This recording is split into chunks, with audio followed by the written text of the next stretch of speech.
Il arrive qu'avant qu'un péché ne soit résolu, un autre entre en scène. Ou bien, avant que nous ayons fini de nous repentir pour une chose, la même chose se reproduit. Avant d'essuyer nos larmes de repentance, la chose affligeante revient à nous obséder. Oh, laissez-moi dire que si nous pouvions croire vraiment que nous ne pouvons pas, ce serait bien mieux. Dieu ne veut pas que vous essayiez. La vie qu'il nous donne n'est pas du genre tombe et répands-toi. Il veut que nous vivions comme Christ vit, parce que c'est Christ en nous qui désire exprimer son style de vie. Marie livra son corps au Seigneur et par cela même lui permit de manifester une vie comme celle de Dieu.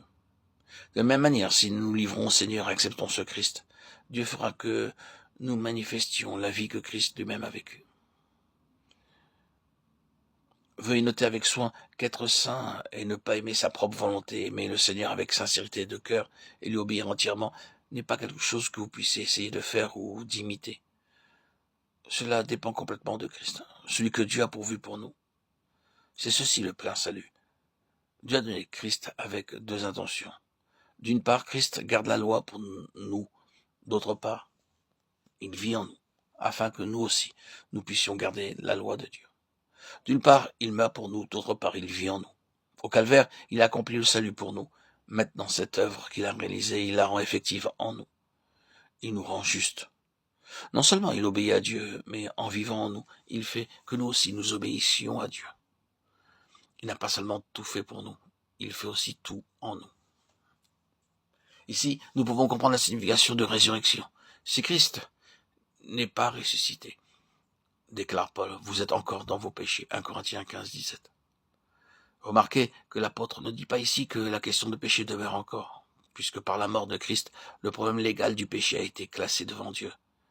Mais il dit que si Christ n'est pas ressuscité des morts, nous sommes encore dans nos péchés, et par conséquent, nous n'avons reçu que la moitié du salut du Seigneur. Lorsque nous prêchons l'Évangile, nous employons souvent une parabole comme celle-ci. Nous qui avons péché, nous sommes comme des gens endettés. Christ est comme un ami riche. Dans sa mort, en tant que notre ami, il paye notre dette. Ceci, sans aucun doute, ce sont de bonnes nouvelles, mais malheureusement, ce n'est que la moitié du salut. Certes, oui, le Seigneur Jésus a payé toutes nos dettes, mais nous voudrions demander s'il a seulement payé toutes nos dettes. S'il en est ainsi, cette action limitée peut-elle nous garantir que plus jamais nous ne contracterons de dettes? Si Christ a simplement payé l'ancienne dette, n'allons-nous pas nous endetter de nouveau? C'est vrai que notre ami a payé ce que nous devions. Néanmoins, quelque temps après, nous contractons une fois de plus une dette pour laquelle il faudra que notre ami paye encore. Tout ceci ne nous laisse-t-il pas deviner le fait que si Christ est mort seulement pour nos péchés, ce que nous avons reçu n'est qu'un demi-salut? Bien qu'un ami terrestre paye une dette pour nous, nous pouvons par la suite contracter toujours des dettes. Bien que Christ, notre ami céleste, soit mort pour nous, nous sommes tout de même dans nos péchés. Le salut de Dieu pourrait-il jamais ressembler à cela?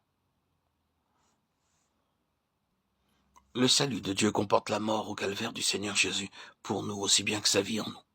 Il ne paye pas seulement toutes nos dettes, mais il vit aussi en nous afin que jamais nous ne nous endettions. Dieu ne nous sauve pas purement et simplement pour que nous échappions à l'enfer et que nous entrions dans le ciel. Il nous sauve jusqu'au point où Christ est notre vie. Si vous n'avez reçu que la moitié du salut, vous serez sans doute malheureux et vous manquerez d'expérimenter la pleine joie du salut. Jésus-Christ est notre vie pour faire tout en nous.